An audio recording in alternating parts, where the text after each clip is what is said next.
30 लाख लोक एका जिल्ह्यामध्ये आहेत आणि दुसऱ्या जिल्ह्यामध्ये 10 लाख लोक आहेत.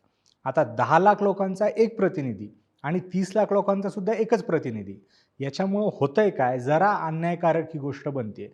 त्याच्यामुळं मतदारसंघाचं विभाजन परत एकदा रिस्ट्रक्चरिंग झालं पाहिजे आणि लोकसंख्येच्या घनतेनुसार किती लोकसंख्या एका लोकसभेच्या त्या मतदारसंघात आहे, त्यानुसार तेवढ्या जनतेला मिळून एक खासदार दिला गेला पाहिजे.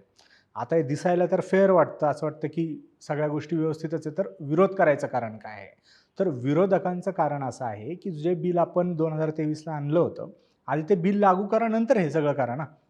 पण मोदी सरकारचं असं म्हणणं आहे, की आधी आम्ही सेन्सस करणार, लोकसंख्येची गणना करणार, ही सगळी प्रोसेस करणार, लोकसभेचे जे मतदारसंघ आहे ते रिस्ट्रक्चर करणार आणि त्याच्यानंतर आम्ही रिझर्व्हेशन देणार.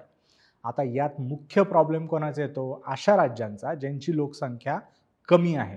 याच्यामध्ये सर्वात मोठा मुद्दा आहे तो म्हणजे साऊथ व्हर्सेस नॉर्थ.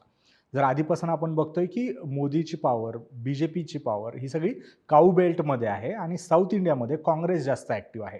आता साऊथ इंडियातल्या पॉलिटिशियन्सला असं वाटतं की नॉर्थ बेल्टची पॉवर वाढावी संसदेत आणि साऊथची कमी व्हावी, यासाठी मोदींनी हे केलेलं आहे. साऊथच्या वाट्याला लोकसभेमध्ये कमी जागा येणार आणि नॉर्थच्या वाट्याला जास्त जागा येणार, जिथं बीजेपी प्रोन स्टेट्स आहे, जिथं बीजेपीची सत्ता आहे, जिथं बीजेपीला जास्त मतदान मिळू शकतं.